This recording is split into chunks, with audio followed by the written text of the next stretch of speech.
presidente. Cachis en la mano, me ha dado un cago. Señor presidente, señorías, en primer lugar quiero agradecer a la portavoz socialista en este punto, doña Encarnación Moya, también al portavoz socialista, don Tomás Gómez, al portavoz en este punto y el portavoz de su grupo, don Luis de Velasco, por la facilidad y la tranquilidad con la que hemos podido llegar a un acuerdo para poder tramitar una enmienda del Partido Socialista, la primera, que enmendaba nuestro primer punto y el de la moción que presentábamos, a cambio de retirar la segunda, en la que permanecerían los dos siguientes puntos de la moción que presentamos. Comprendo perfectamente que en torno al tema de Cuba existen unas decisiones tomadas previamente en las que, más que la razón, muchas veces influye la emoción. Pero creo que hay que ver los pasos que ha seguido el régimen cubano desde sus inicios con respecto a lo que ha sido la libertad de prensa y las libertades civiles básicas. Entre finales del año 59 y principios del 60 comenzó en la isla una ofensiva contra el pensamiento libre. Todos los diarios en la expresión del pluralismo ideológico fueron censurados, la mayoría de los periodistas libres fueron expulsados o fue prohibido que practicaran la libertad de prensa. Según un estudio elaborado por la organización Centro para la Apertura y Desarrollo de América Latina, CADAL, y la Fundación Demócrata Cristiana Alemana Konrad Adenauer, Cuba es la única zona negra para la libertad de prensa en América Latina, pues la ley prohíbe, y existe un Estado para hacer cumplir esta ley, en todo el territorio. Solo quiero recordar dos artículos de la actual Constitución cubana y ver qué significan esos artículos entendidos hoy en Europa. El artículo 53 de la actual Constitución cubana dice: se reconoce a los ciudadanos libertad de palabra y prensa conforme a los fines de la sociedad socialista. Y conforme a este artículo, añaden en el artículo 62, ninguna de las libertades reconocidas puede ser reconocida contra la existencia y los fines del Estado socialista ni contra la decisión del pueblo cubano de construir el socialismo y el comunismo. La infracción a este principio es punible. Algo que verdaderamente repugna la opinión, el pensamiento y la obra de cualquier demócrata. Este mismo informe cita los ridículos alegatos de los fiscales cubanos a la hora de acusar al poeta y periodista cubano Raúl Rivero, el más emblemático de los disidentes encarcelados en marzo de 2003, la llamada Primavera Negra cubana, actualmente libre y residente en su exilio en España. La situación de la prensa en estos últimos meses acusa la misma desesperanza de siempre. Medios de comunicación gubernamentales utilizados como instrumento de propaganda, férrea censura y desinformación, pero sobre todo acciones represivas contra los medios independientes en las que se mezclan apresamientos, amenazas y golpizas. Actualmente han salido de prisión todos los periodistas del grupo de los 75 condenados injustamente en la llamada Primavera Negra. En esta acción fueron encarceladas 75 personas, entre ellas periodistas, sindicalistas y activistas de los derechos humanos, a quienes se les condenó hasta con penas de 30 años de cárcel. En este tiempo sufrieron un régimen de severidad penal inconcebible y todos han visto mermada seriamente su salud. La liberación de los presos, resultado de la mediación de la Iglesia Católica, pretendió mejorar la imagen del régimen y conseguir ayuda exterior ante la penosa situación del país, sobre todo ayuda de la Unión Europea y Estados Unidos. La salida de las prisiones se hizo escalonada para buscar rédito político constante, y todos aquellos que se negaron a salir al exilio con sus familias tuvieron que esperar hasta el final. Esta liberación ha significado el destierro para la inmensa mayoría, y los presos no han sido ni amnistiados ni perdonados. Viven ahora mismo en un limbo jurídico, lo que pone a los que han decidido permanecer en la isla en peligro de volver a prisión en cualquier momento. Hace poco que la organización Human Rights Watch, en su informe anual, destacaba también que Cuba es el único país de América Latina donde se reprimen casi todas las formas de disenso político con tanta violencia. Según la Comisión Cubana de Derechos Humanos y Reconciliación Nacional, en enero de este mismo año fueron arrestadas 117 personas y 390 en febrero. Y en marzo, otra vez en marzo, 83 personas fueron retenidas, aunque días después fuesen puestas en libertad. La construcción de más de 200 nuevas prisiones, no me he equivocado en el número, es otro ejemplo de la atroz acción en contra de la libertad de expresión en este país. En este mismo mes, la Comisión Interamericana de Derechos Humanos, en su informe sobre 2010, reiteró que en Cuba las restricciones de los derechos políticos, la libertad de expresión, la falta de elecciones y la falta de un poder judicial independiente, así como las restricciones a la libertad de movimiento, violan derechos fundamentales de los ciudadanos. Actualmente, alrededor de un centenar de periodistas independientes llevan a cabo su labor entre restricciones materiales y una incesante represión. Deben recurrir a agencias de noticias y publicaciones en el extranjero para dar a conocer sus informaciones. Algunas representaciones diplomáticas en La Habana les ofrecen facilidades para conectarse a Internet, como es el caso de Holanda y el Reino Unido. La naturaleza de la prensa gubernamental es casi totalitariamente propagandística. En sus páginas solo se recogen los eslogans del Partido Comunista Cubano. Actualmente, los mandos de la policía política han sido advertidos sobre los nuevos canales, Facebook, Twitter, YouTube, como peligros al monopolio político del Partido Comunista Cubano. Y han acusado a Estados Unidos de crear una plataforma tecnológica ajena al control de las autoridades cubanas que permitiría el tránsito de la información libre. El Gobierno cubano ejerce sobre los corresponsales extranjeros acreditados en La Habana una política desigual dependiendo de los comentarios que sobre el régimen transmitan a sus respectivos países y medios de comunicación. Uno de los casos más relevantes ha sido el de los reporteros del Nuevo Herald, a quienes les siguen negando acceso a la isla. A otro periodista español, Mauricio Vicent, se le fue retirado para ejercer el periodismo libre en La Habana. En este caso, Vicent es un corresponsal del diario El País. El deseo de información es tal entre los cubanos que recorren a todo tipo de piratería electrónica para tener acceso a la información. Publicaciones como la anteriormente mencionada cuentan con unas casi 900.000 visitas anuales entre los residentes en la isla. Las Damas de Blanco, y quiero recordar a Laura Pollán, fallecida hace pocos días, movimiento surgido entre las mujeres y simpatizantes de los opositores del Grupo 75 encarcelados tras la Primavera Negra, son otro ejemplo de represión por trabajar en pos de la libertad de expresión y la defensa de los derechos humanos. Estas mujeres han sido en numerosas ocasiones víctimas de actos de repudio, actos brutales, eufemismo con el que se conoce en la isla el acoso y hostigamiento contra los disidentes por parte de grupos de seguidores paramilitares del régimen cubano. Afortunadamente, estas mujeres imbatibles ante el desaliento nunca dejarán de luchar por la libertad de expresión. Señorías, creo que es muy importante que los demócratas estemos unidos frente a un régimen totalitario y que persigue las libertades de todo tipo, como es el régimen cubano. Hoy mismo es un referente político del Jurásico en el siglo XXI. No podemos consentir, porque es un país hermano que habla nuestro propio idioma y tiene nuestras mismas tradiciones y en muchos casos nuestra misma historia durante muchísimo tiempo de su existencia, no podemos olvidarnos de que Cuba ha sido parte de España hasta hace poco más de 100 años. No podemos olvidarnos de que en Cuba muchos de sus habitantes son descendientes de españoles. Pero aunque no fuera así, no podemos olvidarnos de que Cuba es una dictadura totalitaria que reprime constantemente las libertades civiles básicas. Por eso es importante que los demócratas tengamos gestos y que nos unamos para que estos gestos lleguen e inunden esa isla con un mensaje de democracia, paz y libertad. Por eso, señoría, les pido el voto para esta proposición no de ley. Muchas gracias. Muchas gracias, señoría.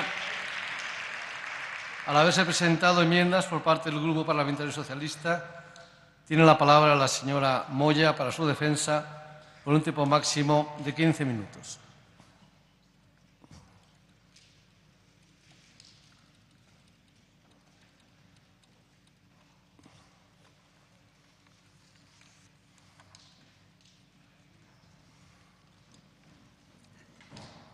Muchas gracias, señor presidente. Señorías, buenas tardes, bueno, ya noches prácticamente.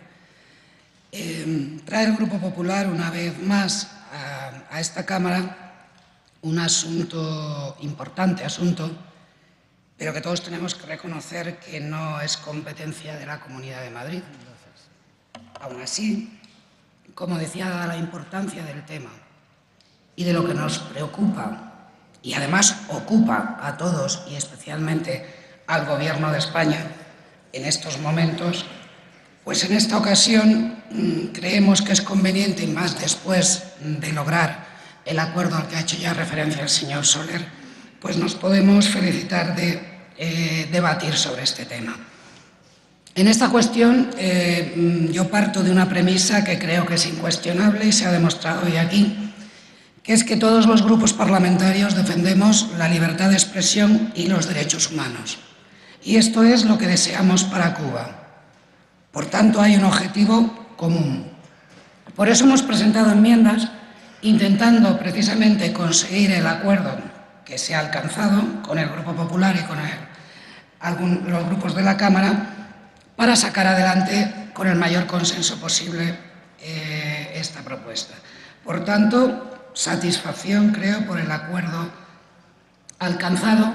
Nuestro grupo proponía la supresión del primer punto de la propuesta, bueno, porque ahí digamos que se cuestionaba el cumplimiento por parte del Gobierno de las obligaciones adquiridas con los presos de conciencia cubanos que han sido liberados y acogidos en España en los últimos meses. Esto realmente no es así, se podrán cometer fallos, podrán cometerse errores, como siempre que se ejerce o se lleva a cabo cualquier cuestión, pero bueno, yo creo que esto ha sido reconocido por los grupos y lógicamente quiero expresar el agradecimiento de mi grupo. Yo creo que nadie puede dudar de que estas personas están aquí como consecuencia del diálogo bilateral entre los gobiernos de ambos países, de Cuba y España. Y este diálogo ha sido fructífero porque ha permitido la liberación de prisioneros políticos dentro de un proceso que nace de un acuerdo entre cubanos, entre el Gobierno de Cuba y la Iglesia de Cuba.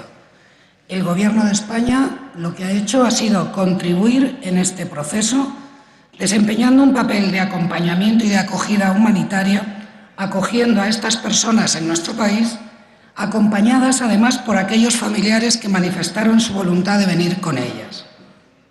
Hace referencia a la exposición de motivos a los 75 detenidos en la denominada Primavera Negra de 2003 y de los 52 detenidos que permanecían en prisión, 41 han venido a España y los restantes han sido excarcelados permaneciendo en territorio cubano.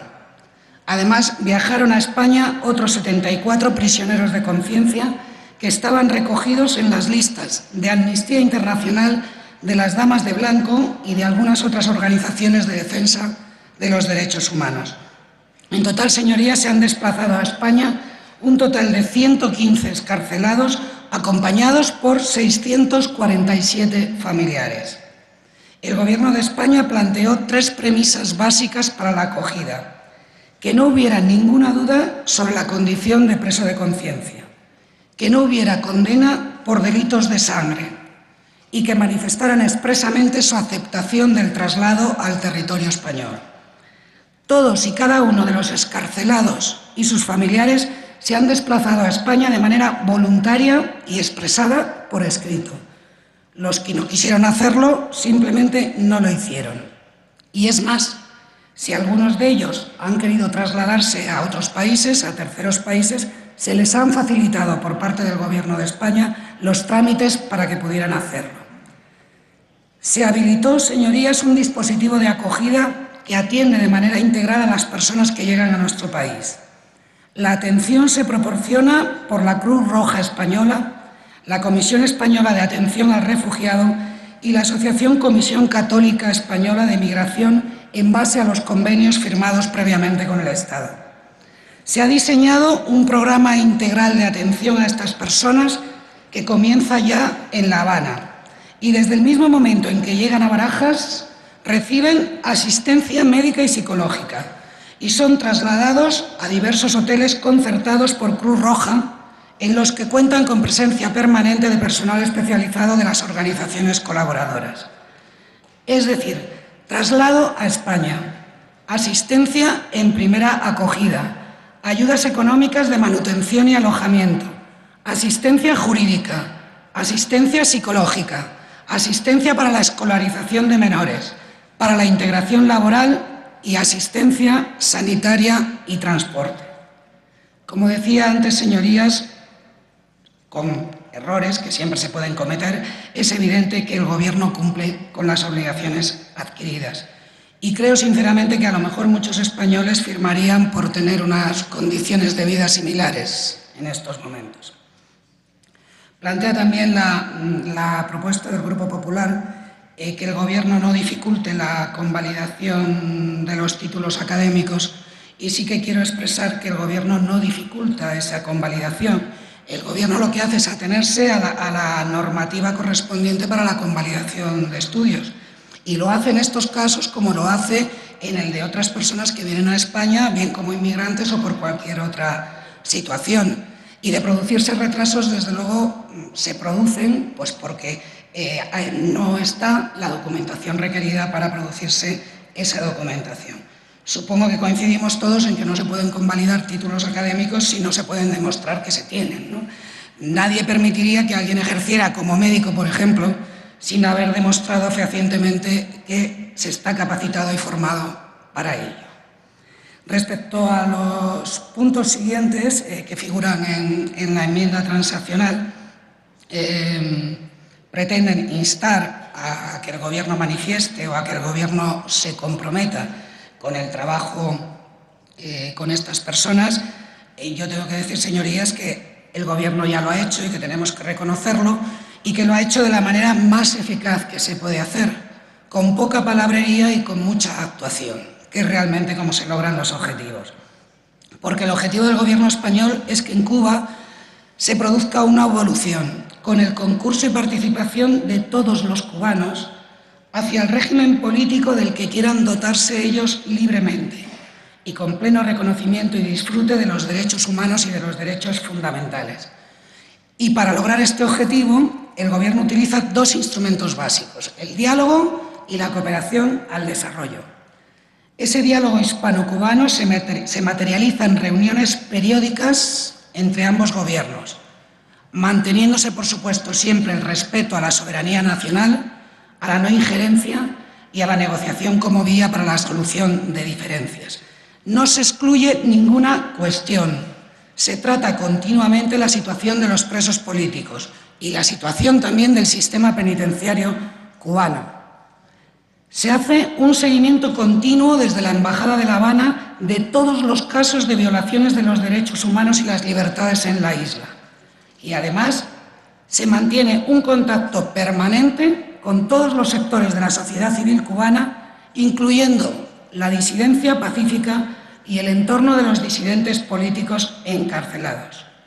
Y así es como se logra, señorías, trasladar a las autoridades cubanas lo que está sucediendo, siempre dentro de ese diálogo crítico, pero orientado a la obtención de resultados efectivos. Y fruto de ese diálogo es que estas personas puedan haber llegado a nuestro país. Fíjense ustedes la importancia del diálogo que la propia Joanny Sánchez, periodista a la que se hace referencia, manifestó públicamente después de haber sufrido el hostigamiento que es sobradamente conocido. Dijo: sigo apostando por el diálogo y todo lo que abre puertas al futuro, por el diálogo constructivo y crítico con el Gobierno cubano, que es la línea política de actuación que sigue el Gobierno español con el fin de facilitar el proceso de cambio en la isla. Señorías, con políticas de confrontación, con políticas de condena, no conseguimos absolutamente nada. Cuando algún gobierno español ha adoptado esta actitud, las consecuencias han sido más presos políticos que nunca, ninguna liberación y ningún avance en reconocimiento de libertades. Con la confrontación no se consigue absolutamente nada. Por eso apostamos y nos quedamos por el diálogo, tal y como está haciendo el Gobierno de España. Señorías, ese trabajo del Gobierno de España es fructífero y en estos últimos años nadie puede negar que se ha avanzado más que nunca en la defensa de los derechos humanos y libertades en Cuba. Indudablemente, nadie puede poner en duda que no se ha llegado a conseguir un pleno reconocimiento y disfrute de ellos, pero desde luego sí que se percibe en Cuba una dinámica de cambios que nunca antes se había producido. Y desde luego yo creo que nadie puede negar que la excarcelación de 117 prisioneros de conciencia con sus correspondientes familiares es un avance. El Gobierno está actuando ya desde hace tiempo en esta línea que plantea el Grupo Popular y por ello, y porque el objetivo que compartimos lo merece desde luego, hemos trabajado para acordar y no confrontar. Y yo creo que todos debemos felicitarnos por ello. Termino, señorías, recordando que la lucha por los derechos ciudadanos y por la libertad es una de las señas de identidad del partido al que me honro en representar. Y así lo ha demostrado siempre, luchando para conseguir la libertad de otros pueblos y también la libertad de nuestro propio país. Señorías, a esas señas de identidad, les aseguro, no vamos a renunciar nunca. Muchas gracias. Muchas gracias, señoría. A continuación podrán intervenir el resto de los grupos parlamentarios de menor a mayor por un tiempo máximo de 15 minutos. Tiene la palabra el señor Velasco, del Grupo Parlamentario Unión, Progreso y Democracia.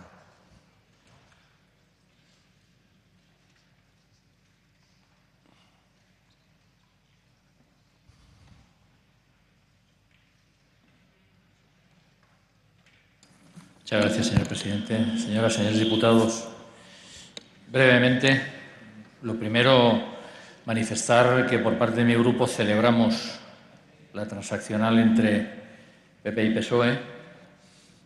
Por parte nuestra ofrecimos nuestra colaboración en el sentido de que el acuerdo que ellos llegasen lo daríamos por bueno y efectivamente sí lo es. Nos parece un buen acuerdo, lo celebramos sinceramente, porque para nosotros lo fundamental es una resolución con el mayor consenso posible en defensa de lo que entendemos que es la clave, la base de todo, que es el respaldo el respeto a los derechos humanos y a las libertades fundamentales en Cuba. Ese nos ha parecido el tema fundamental.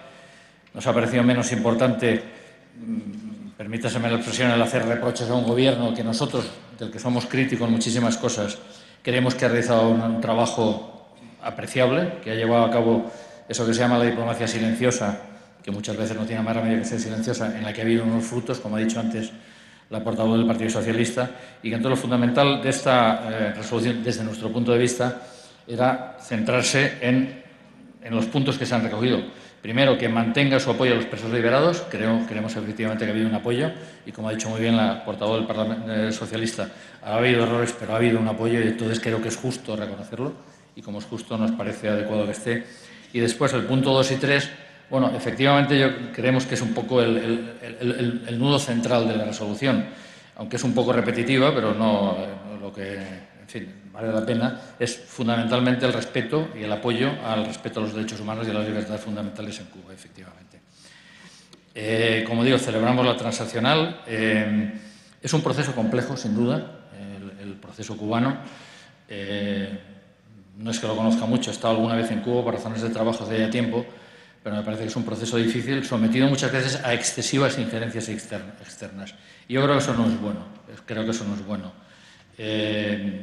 Es deseable que los cubanos se den el destino que ellos prefieran, pero evidentemente, como todos sabemos, no digo nada nuevo, pues hay muchas injerencias externas y eso no es bueno. Pero, repito, esto no es injerencia externa. Todo lo que sea apoyar el respeto, el fortalecimiento de la democracia, el respeto de la libertad de los derechos humanos, nos parece fundamental. En definitiva, era eso lo que quería señalar. Celebramos el acuerdo transaccional que se ha obtenido y vamos a votarlo absolutamente de una manera sincera. Muchísimas gracias.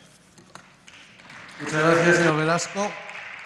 Tiene la palabra el señor Valiente, del Grupo Parlamentario de Izquierda Unida Los Verdes, por un tiempo máximo de 15 minutos.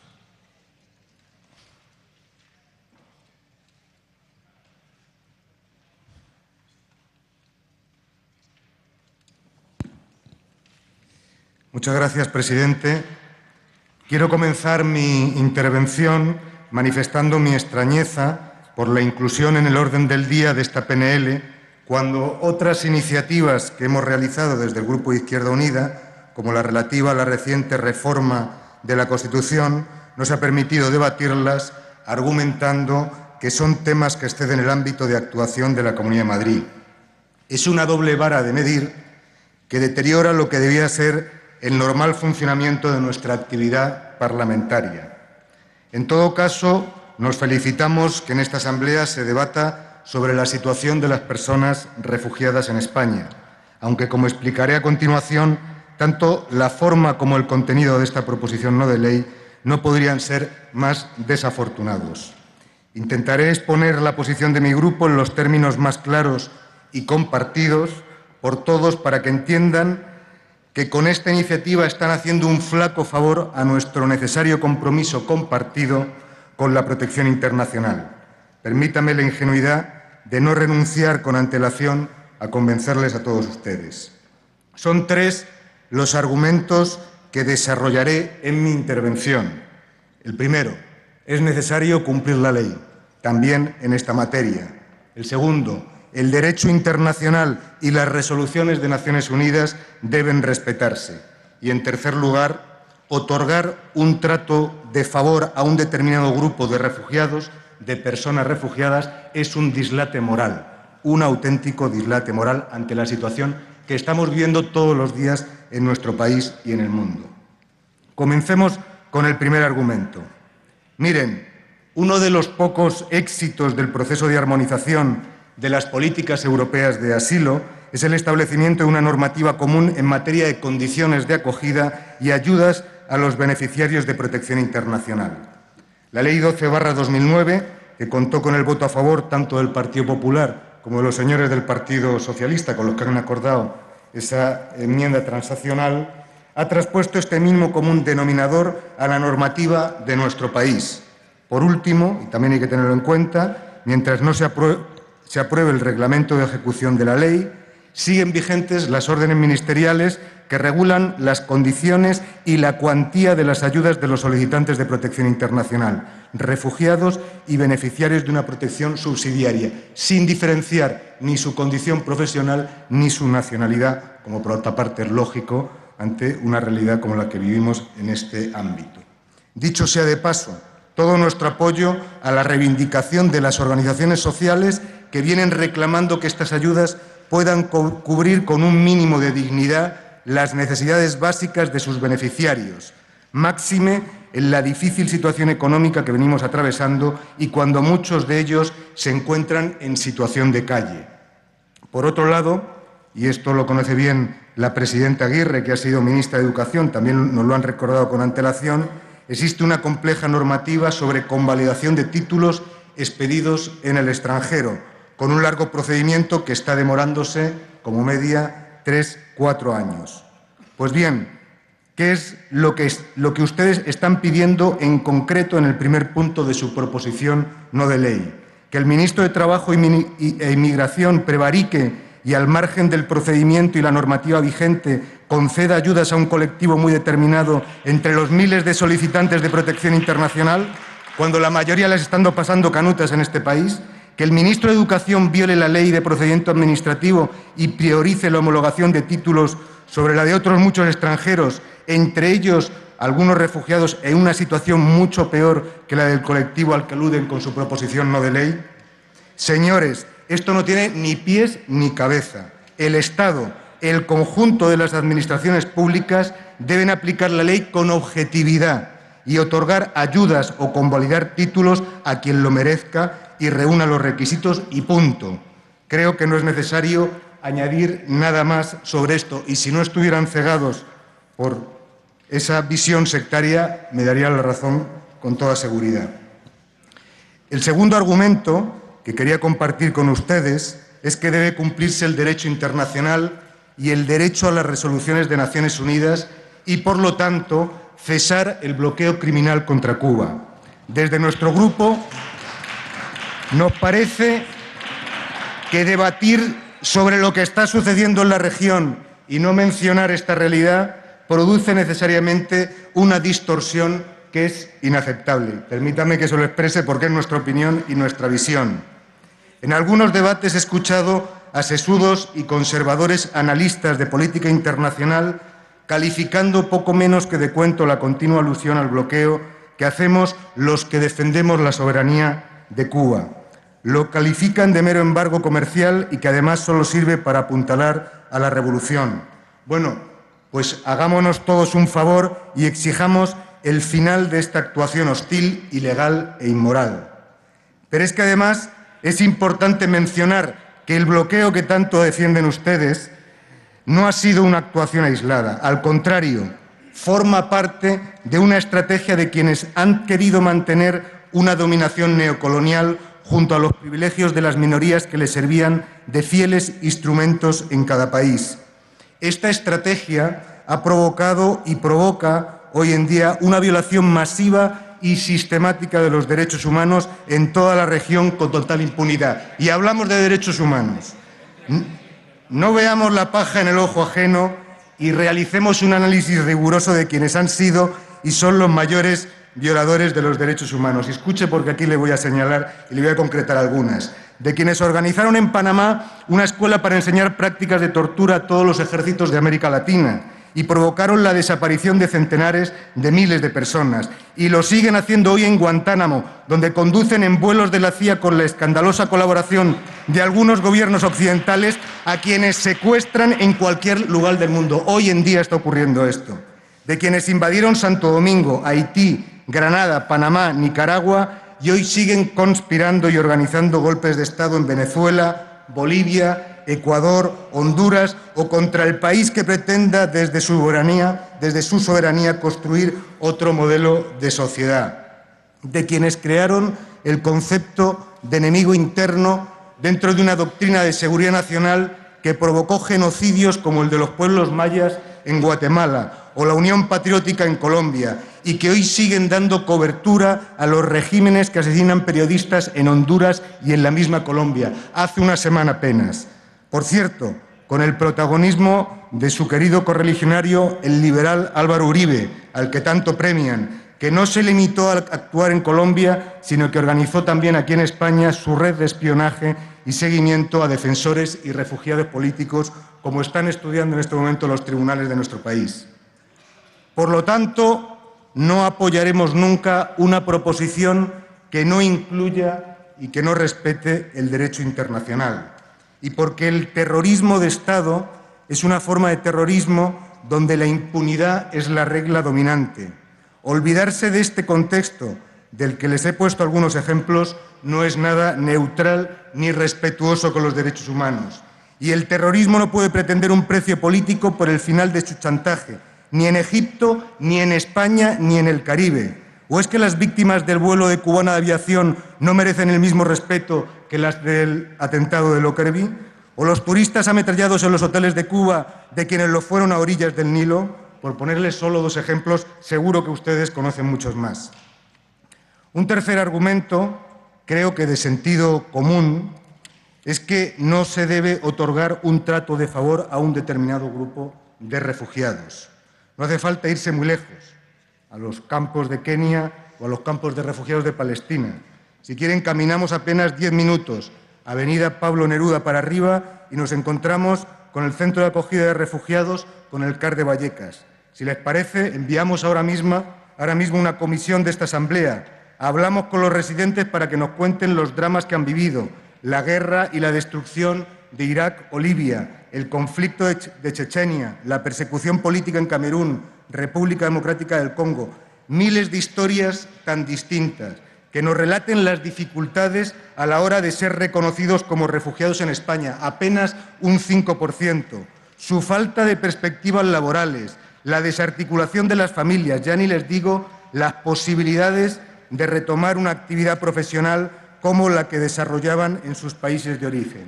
¿Y qué les decimos cuando nos dirijamos una comisión de esta Asamblea? ¿Que den un paso adelante los que sean cubanos y periodistas? Como decía al principio, lo que proponen no solo es ilegal y políticamente reprochable, sino que también es un dislate moral.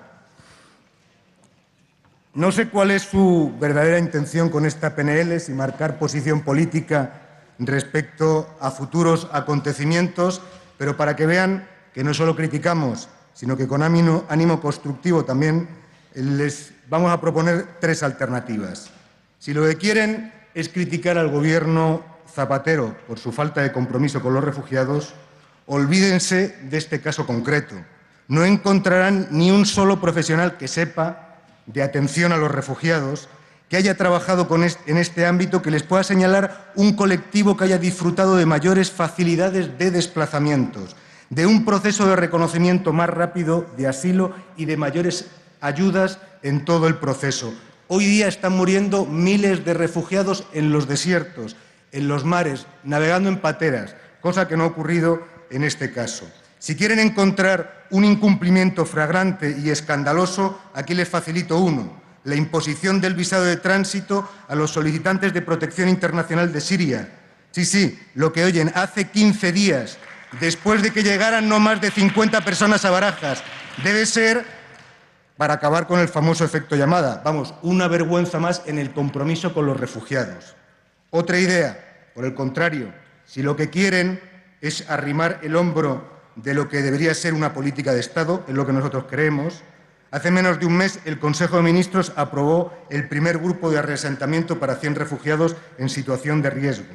100 cuando el ACNUR habla de más de 43 millones de personas en necesidad de protección internacional y una lista de espera de más de 2 millones para reasentarse. Pero bueno,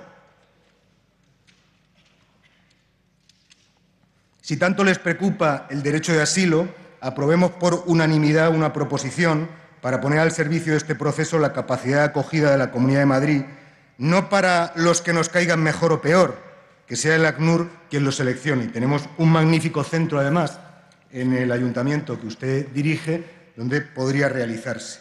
En tercer lugar, si lo que quieren es debatir de derechos humanos en Cuba, en España o en Estados Unidos, cuando quieran.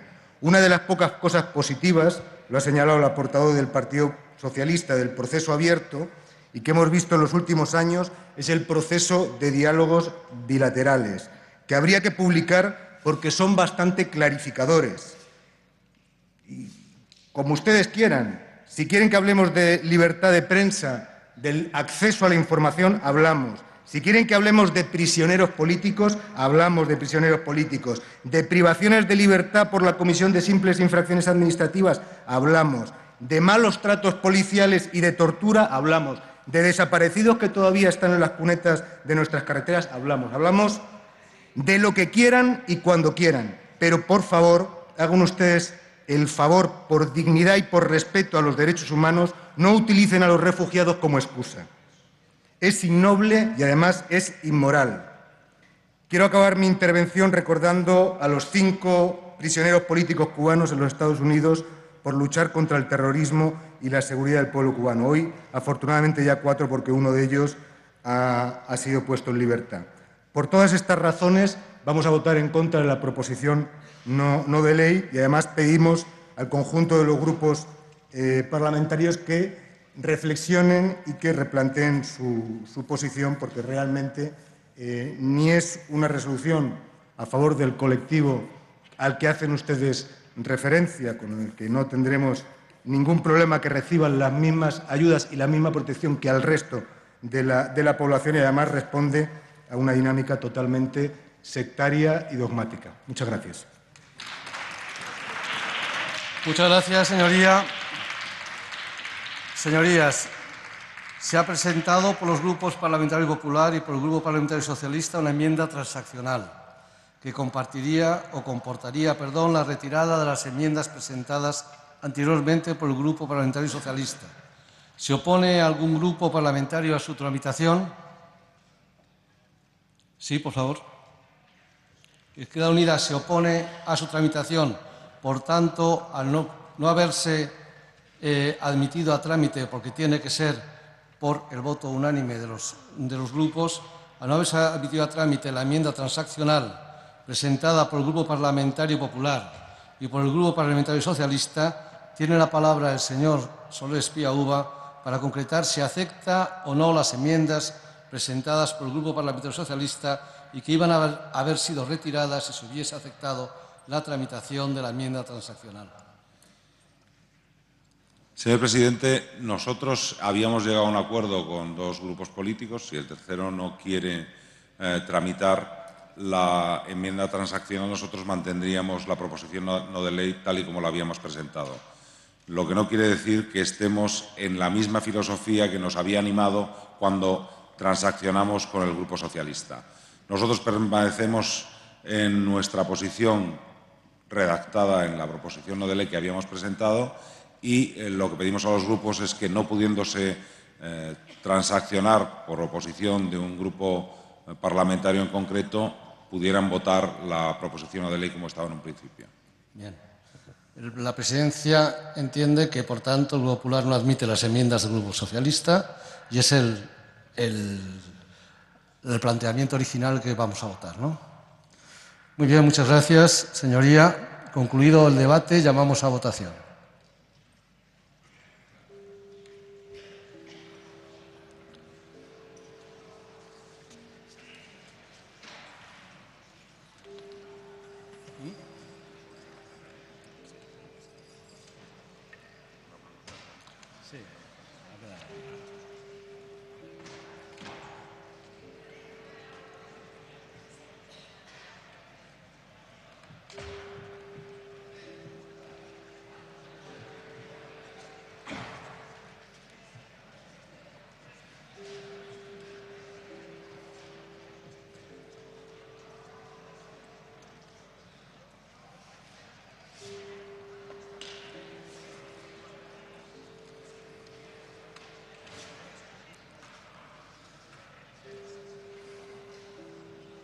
Luego a los servicios de la Cámara que cierren las puertas.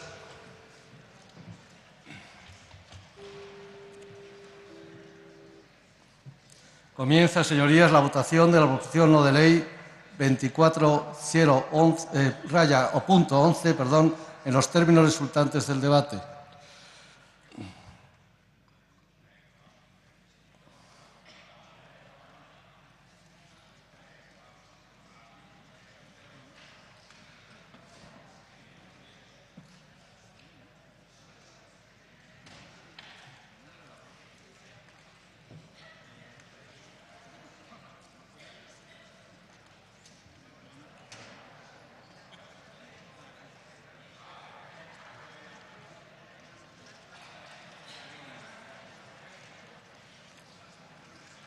Señorías,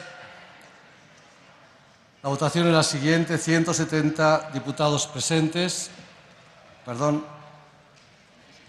118 diputados presentes, 73 votos a favor, 12 en contra y 33 abstenciones. Consecuentemente, queda aprobada la proposición no de ley 24/11. Gracias, señorías. Se levanta la sesión.